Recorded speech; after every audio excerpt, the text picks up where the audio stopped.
અને પ્રશ્ન શરૂ કરી. હડપ્પીય સંસ્કૃતિના કયા સ્થળેથી માટીના સ્ત્રી અંગ એટલે ટેરાકોટા ફિમેલ એનાટોમીના મોડલ મળી આવે છે, જેનો ઉપયોગ તબીબી શિક્ષણ અથવા વૈશ્વિક વિશિષ્ટ ધાર્મિક વિધિઓમાં થતો હોવાનું મનાય છે? શું આવશે જવાબ? આપણે સમજૂતી સાથે સમજીશું લોંગ વિડીયોમાં, બરાબર? તો કે મોહેંજો-દડો. તો અહીંયા શું છે, કેમ સાચો જવાબ છે? તો કે અહીંથી માટીના એવા મોડલ મળે છે જે તબીબી વિજ્ઞાન તરફ ઇશારો કરે છે, બરાબર?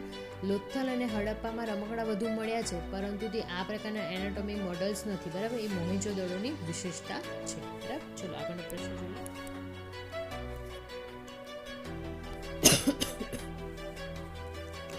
હડપ્પીય મોહરોમાં જોવા મળતું કોમ્પ્લેક્સ કોમ્પોઝિશન એટલે કે વાઘ સાથે લડતો મનુષ્ય એ કઈ સુમેરિયન દંતકથા સાથે સમાનતા ધરાવે છે? શું હશે જવાબ? કે ગિલગામોશ, બરાબર? કેમ જોઈએ સાચું છે? તો કે સુમેરિયન વીર છે ને ગિલગામોશ સાથે 2 સિંહો સાથે લડે છે. તેવી જ રીતે હડપ્પીય મોહરોમાં એક પુરુષ છે ને 2 વાઘ સિંહ સાથે લડતો બતાવ્યો છે. આ 2 સંસ્કૃતિઓ વચ્ચે સાંસ્કૃતિક વિનિમયનો પુરાવો પણ છે. ચલો આગળનો પ્રશ્ન જોઈએ. સિંધુ સભ્યતામાં વપરાતા બન્ટ બ્રિક્સ એટલે પકવેલી ઈંટોમાં કયા પ્રકારનું તત્વ છે મિશ્રણથી ઈંટોની મજબૂતી બનાવવા માટે વપરાતું હતું અથવા મજબૂતી આપવા માટે થતું હતું? શું આવશે જવાબ? બોલો બોલો. ઓકે, ચલો આપણે જોઈએ. ડાંગરના ફોતરા અને માટી. કેમ? તો કે એ વખતે માટીના ફોતરામાં ભેળવવાથી ઈંટો ગરમ કરતા હતા ને તો એ વખતે તૂટતી નથી અને મજબૂત પણ બનતી હતી. આ જ ટેકનિક આજે પણ ઈંટોના ભઠ્ઠોમાં વપરાય છે. એ જૂની આપણી આવતી વસ્તુ ચાલી રહી છે. આગળના પ્રશ્ન પર જઈએ. બનાવલીમાંથી મળેલા રસ્તાઓ વિશે શું સાચું છે જે અન્ય હડપ્પીય નગરોમાંથી અલગ પાડે છે? શું હશે જવાબ? બનાવલી. તો કે ત્યાં ગ્રીડ સિસ્ટમનો અભાવ હતો અને રસ્તામાં તારા આકારના સ્ટાર સ્ટ્રીપના હતા. બનાવલી ગ્રીડમાં સિસ્ટમ તો તૂટેલી છે, પરંતુ એને રસ્તાઓ કેન્દ્રમાંથી કિરણોની જેમ નીકળે છે, બરાબર? તમને આવા પ્રશ્નો કોઈ જગ્યાએ નહીં જોવા મળે, બરાબર? હું એવા જ પ્રશ્નો લઈને આવું છું. એટલા માટે હમણાં જ મારી ચેનલને સબસ્ક્રાઈબ કરી દેજો. હું ડેલી કરંટ અફેરના વિડીયો મૂકું છું, લોંગ વિડીયો બી અને રીલ્સ પણ અપલોડ થાય છે. તો એના માટે મારી ચેનલને સબસ્ક્રાઈબ કરી દેજો, જેથી નોટિફિકેશન તમને મળે તો ડેલી તમે થોડી પ્રેક્ટિસ પણ કરી શકો છો. આગળનું છે હડપ્પે લોકો દ્વારા વપરાતા લેપિસ લાઝુલી પથ્થરનો મૂળ સ્ત્રોત કયો હતો? શું આવશે જવાબ? તો કે બદખશા, અફઘાનિસ્તાન. આ પથ્થર છે વાદળીમાં તો અફઘાનિસ્તાનમાં જ મળતો હતો અને હડપ્પે લોકો ત્યાં શું છે, કઈ વસાહત હતી એ વખતે ખબર છે? તો કે શોતું ગઈ, બરાબર? આ વસ્તુ લાસ્ટમાં પણ આપણે સમજ્યા હતા, બરાબર? તમે જીપીએસસીની પ્રિપરેશન કરતા હોય, કોઈ કોમ્પિટિટિવ એક્ઝામ માટે ઇમ્પોર્ટન્ટ છે. તમારા જે બી ફ્રેન્ડ સર્કલમાં એક્ઝામની પ્રિપરેશન કરતા હોય પ્લીઝ અમને શેર બી કરી દેજો, લાઇક શેર અને સબસ્ક્રાઈબ કરતા જશો, બરાબર? આગળનું જોઈશું વિડીયો. સિંધુ સભ્યતાના કયા સ્થળેથી યોગ મુદ્રામાં બેઠેલા પુરુષોની સૌથી વધુ મૂર્તિઓ મળી આવી છે? શું હશે જવાબ? કે મોહેંજો-દડો. કેમ સાચો? અહીંથી પથ્થરની અને માટીની મૂર્તિઓ મળી આવી છે જે યોગાસન કે ધ્યાનમાં બેઠેલા હોય ને એવી મૂર્તિઓ જોવા મળે છે. એક્ઝામ્પલ તરીકે જોઈએ તો પશુપતિ શિવ અને પ્રિસ્ટ. ઓકે, ચલો આગળ જોઈએ. હડપ્પીય લિપિમાં વપરાતા ફિશ પ્રતીકના વિવિધ પ્રકારો જેમ કે પાંખવાળી માછલી શું સૂચવે છે? તો કે તે ધ્વન્યાત્મક છે અને મૂલ્યો ધરાવતા અક્ષરો હોઈ શકે છે. બી ઓપ્શન રાઈટ આન્સર છે.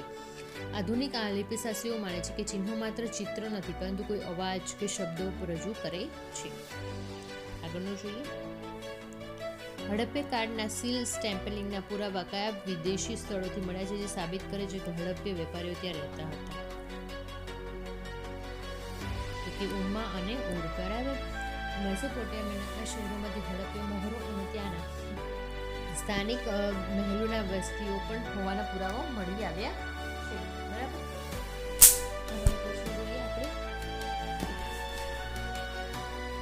મજા આવે છે કે નહીં વિડીયોમાં? કોઈ પ્રોબ્લેમ લાગતી હોય તો મને કોમેન્ટમાં જણાવજો કે મારે ઇમ્પ્રુવમેન્ટ કોઈ જગ્યાએ કરવાની જરૂર લાગતી હોય તો હું ઇમ્પ્રુવમેન્ટ કરીશ, બરાબર? ધોળાવીરાના કિલ્લામાં જોવા મળતા બાંધકામની શૈલીમાં નીચેનામાંથી કયું તત્વ હડપ્પા અને મોહેંજો-દડો કરતાં અલગ છે? What is the answer? Correct answer તો કે રેતિયા પથ્થર અને બ્લોક્સનો વિશાળ ઉપયોગ. કેમ?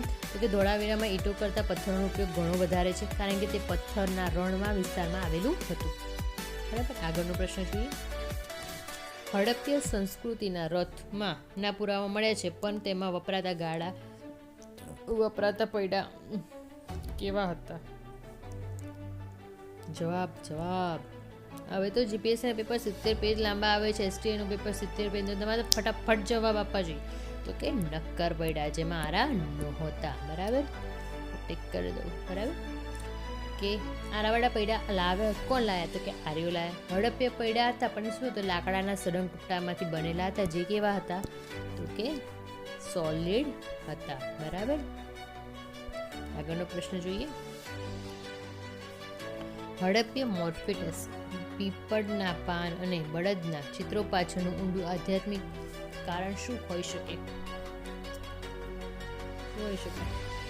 તો કે જીવવાદ અને પ્રકૃતિની સર્વોપરિતા સૂચવે છે. તે દર્શાવે છે કે તેઓ પ્રકૃતિના દરેક તત્વમાં દેવી શક્તિઓ જોતા હતા, જે હિન્દુ ધર્મના મૂળિયા સૂચવે છે. બરાબર, આગળનો પ્રશ્ન જોઈએ આપણે. હડપ્ય ગટર વ્યવસ્થા શોષ ખાડાના તળિયે કયો પદાર્થ નાખવામાં આવતો હતો, જે ગંદા પાણીને શુદ્ધ કરી જમીનમાં ઉતારતો હતો? બોલો, આવો પ્રશ્ન ક્યાંય તમને જોવા મળશે? નહીં મળે. એટલે જ કહીએ છીએ અમારી ચેનલ હમણાં સબસ્ક્રાઈબ કરો. તો કે રેતી અને કાંકરા. ચલો આગળ જોઈએ. કેમ? તો કે રેતીને કાંકરા ગળણી જેવું ફિલ્ટર જેવું કામ કરતા હતા. આપણે વિજ્ઞાનમાં પણ પહેલાં ભણી ગયા છે, અને પર્યાવરણની સૂઝબૂઝ પણ દર્શાવે છે તે સમયની. આગળનો પ્રશ્ન. કયા હડપ્ય સ્થળેથી મેકઅપ બોક્સ મળી આવ્યું છે, જેમાં કાંસાના સાધનો હતા? તો કે હડપ્પામાંથી તાંબુ અને કાંસાના સાધનો ધરાવતું એક સુંદર વાઇનેટી કેસ મળ્યું હતું. બરાબર, અથવા વાઇનેટી બોક્સ આપણી ભાષામાં કહીએ તો. હડપ્ય અર્થતંત્રના ગિલ્ડ સિસ્ટમ અથવા શ્રેણીઓ ધરાવતા પૂર્વતો કઈ બાબતો પરથી મળે છે? શું આવશે જવાબ? તો કે ચોક્કસ નગરોમાં ચોક્કસ ઉદ્યોગોનું કેન્દ્રીકરણ, ચાંદ મોરોમાં મણકા. તો જોઈએ તો દરેક શહેરમાં અલગ અલગ વસ્તુનું ઉત્પાદન થતું હોય. બરાબર, જે સૂચવે છે કે કારીગરો મજબૂત સંસ્થાઓ હતા, તો જ લોકો કામ કરતા હોય. બરાબર, ચલો આગળ જોઈએ. હડપ્ય સંસ્કૃતિમાં તામપત્રનો ઉપયોગ શેના માટે થતો હતો? તો કે તાવીઝ અને ધાર્મિક સૂત્રો તરીકે. કેમ? તો કે આ વખતે નાની નાની તકીઓ પર છે ને પશુઓનું અને લેખાણ કરતા હતા, જે ગળામાં પહેરવાના તાવીઝ તરીકે વપરાતા હોવાનું મનાય છે. આગળના પ્રશ્ન જોઈએ. બસ હવે થોડાક જ બાકી છે, ગણીને 4 પ્રશ્નો જ બાકી છે.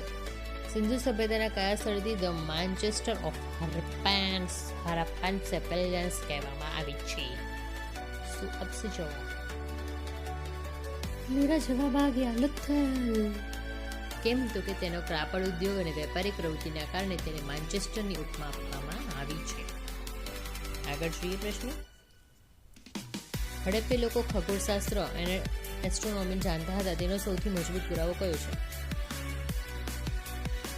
તો કે ધોળાવીરા મોડેલ પથ્થરના વર્તુળો, જે સૂર્ય અને તારાઓના નિરીક્ષણ માટે હોઈ શકે.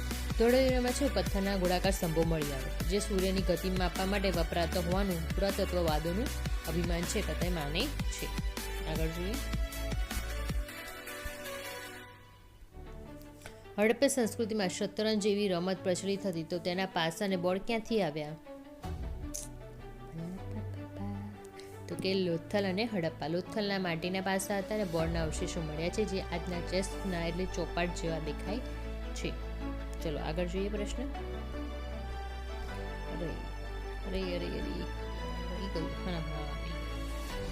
સિંધુ ખીણની સંસ્કૃતિનું નામ કોણે આપ્યું? કે સર જ્હોન માર્શલે. બરાબર, તેમણે આ સભ્યતાને વિશ્વ સમક્ષ ઇન્ડસ વેલી સિવિલાઇઝેશન તરીકે ઓળખાવી છે. અંતિમ પ્રશ્ન તરફ પ્રયાણ કરી રહ્યા છીએ આપણે આજના. હડપ્પે સંસ્કૃતિના પતન બાદ જે સંસ્કૃતિ વિકસી તેને એચ સંસ્કૃતિ કહેવામાં, એટલે સેમી એચ કલ્ચર કહેવામાં આવી છે. તો તે કયા નગરમાં જોવા મળતી હતી? તો કે હડપ્પા. કેમ? સાચું. હડપ્પાના અંતિમ તબક્કા પછી શું કહેવાય? સિમેન્ટ્રી એચ નામના કબ્રસ્તાને મળ્યા છે, જે આપણે ભણ્યા છે, જેને ઉત્તર હડપ્પન સંસ્કૃતિ દર્શાવે છે. આવા ડેલી વિડીયો જોવા માટે હમણાં જ મારી ચેનલ લાઈક કરો, શેર કરો અને સબસ્ક્રાઈબ કરો. Thank you.